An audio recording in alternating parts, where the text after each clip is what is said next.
Elias, quais são? Vamos fazer um top 3 aqui. São supostas contradições, né? Perfeito. Porque se tem saída, não é contradição. Mas as principais aparentes contradições que você acha, ela é complicada de se resolver. Bom, nós temos uma que é um clássico. O pessoal diz o seguinte, isso principalmente o pessoal hoje da crítica, né? Que hoje tem um criticismo contra a palavra de Deus, tentando reduzir a Bíblia a um livro a mais. Né? Isso por conta do pluralismo, por conta do relativismo moral, porque as pessoas querem viver bem com a sua consciência e não com a palavra de Deus. E por essa razão, é muito mais fácil atacar a Bíblia, dizer que ela tem erros, para que quando alguém for apontar algum erro que essa pessoa tem, ela fala, não, mas não é só eu que sou errado. A Bíblia também tem erros. Uma das grandes aparentes contradições é sobre o tempo que Jesus ficou no sepulcro. Jesus, em Mateus capítulo 12, versículo 40, ele diz o seguinte, assim como Jonas esteve 3 dias e 3 noites no ventre do grande peixe, ou no ventre da baleia, importa que o Filho do Homem esteja 3 dias e 3 noites no seio da terra. Só que quando a gente vai fazer essa conta, pastor César, parece que a conta não fecha. Por exemplo... Parece não fecha no sentido de ter 72 horas. Se 72. você quiser esperar 70, porque 3 dias... E 3 noites 24, são 72 48, horas. 72. Só que, se você ler, por exemplo, João 19:14, o texto vai dizer que era a paraseve, quando Jesus estava diante de Pilatos. Era cerca da 6ª hora no calendário romano. E no calendário romano, a 6ª hora é meio-dia. Então perceba que para os judeus, por exemplo, já era, quando Jesus ele morreu, era cerca das 15 horas no nosso calendário, mas a 9ª hora no calendário judaico. O dia para os judeus termina com o pôr do sol, porque assim, vamos trabalhar melhor essa questão. O dia para o judeu tem 2 dias. O dia civil de 24 horas, que começa com o pôr do sol de um dia e termina com o pôr do sol do outro dia. São 24 horas. Só que dentro deste dia civil, que é de 24 horas, ele está dividido em 2 partes. A parte escura do dia e a parte clara do dia. A parte escura do dia, que é quando o dia começa para o judeu, começa das 18 e vai até as 21 horas, é a primeira vigília. Das 21 às 24, a segunda vigília. Das 24 às 3 da manhã, terceira vigília. E das 3 às 6, a 4ª vigília. A partir daí começa o dia natural, que são de 12 horas. Ele começa com o nascer do sol e termina com o pôr do sol do mesmo dia. Portanto, você tem da 1ª à 12ª hora. Quando o texto diz que era cerca da 9ª hora, quando Jesus disse tetelestai, eram 15 horas ou 3 horas da tarde da sexta-feira. Só que o dia ia terminar às 18 horas.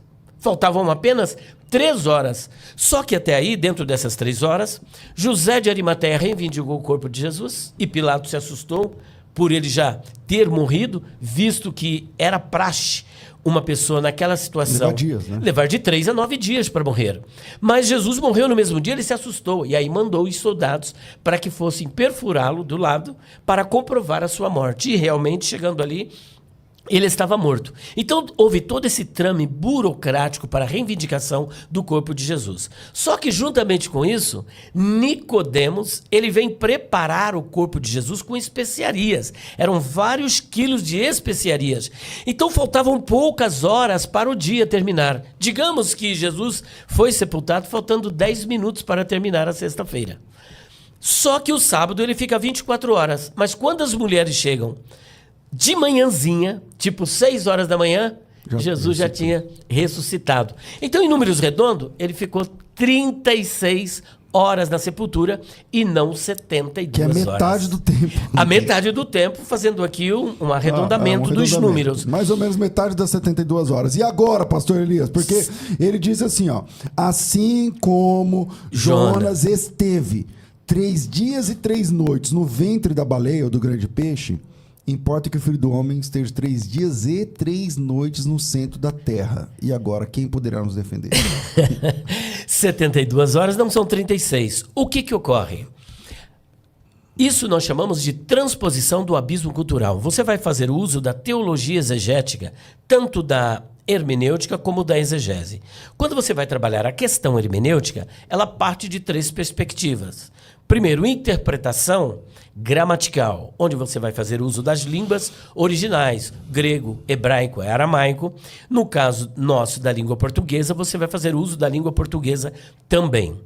Uma segunda interpretação diz respeito à interpretação histórica.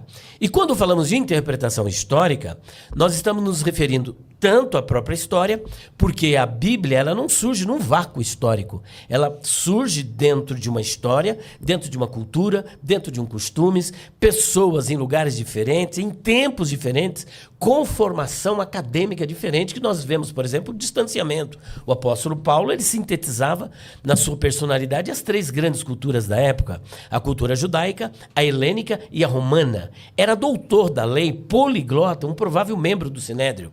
Quando a gente olha para Moisés, por exemplo, o legislador, Moisés, de acordo com o testemunho de Estevão, ele foi instruído em toda a ciência dos egípcios. Você que está direto lá naquela região, até hoje descobriram qual é a ciência das pirâmides?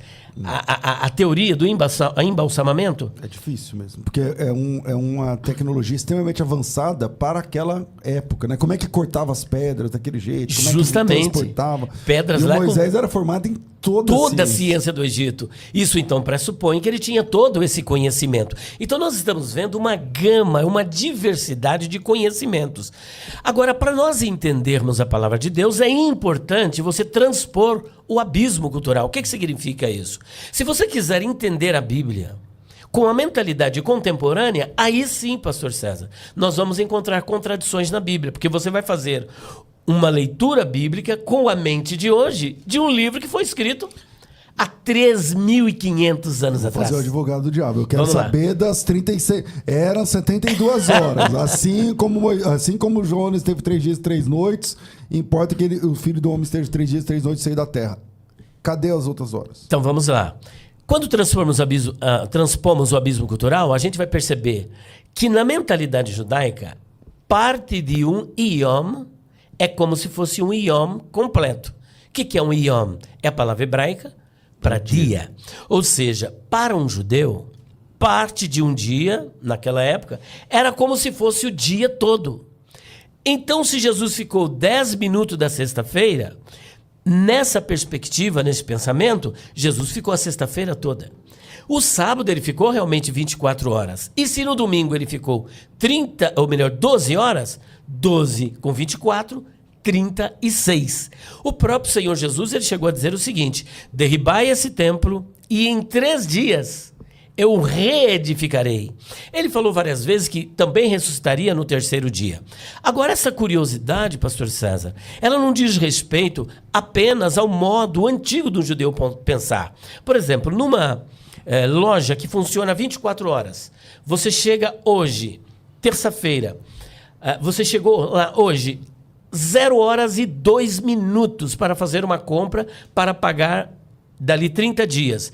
Chegou 0 horas e 2 minutos, você chegou 0 horas e 2 minutos. Do dia 12. Do dia 12. Por exemplo. Eu vou chegar agora às 23 horas e 59 minutos. Fechei a compra. Que dia que eu comprei? 11. Dia 12. Não, se for hoje ainda, né? E Isso, hoje, você exatamente. Comprou às 0 horas e 2 minutos. Que começou o dia. Isso. E eu, 1 minuto... Antes de fechar o dia. Antes de fechar o dia. Todo mundo é dia 12. Que dia que você comprou, pastor César? Dia 12. E eu? Dia 12 também. Dia 12. Então é computado como se fosse um dia completo, porque ninguém vai perguntar que horas que eu cheguei para comprar. Ou quanto tempo eu levei para fazer a compra. Exatamente. Então isso também é perceptível dentro da nossa cultura. Levando isso em consideração, primeiro, o contexto em que Jesus disse isso. E entendendo esse nosso contexto, está desfeita a aparente contradição. Outra... bom, eu tenho que fazer o intervalo, Cláudio. Senão a gente vai ser mandado embora. Muito obrigado por assistir até o final. Se gostou, se inscreva no canal, deixe o like e comente.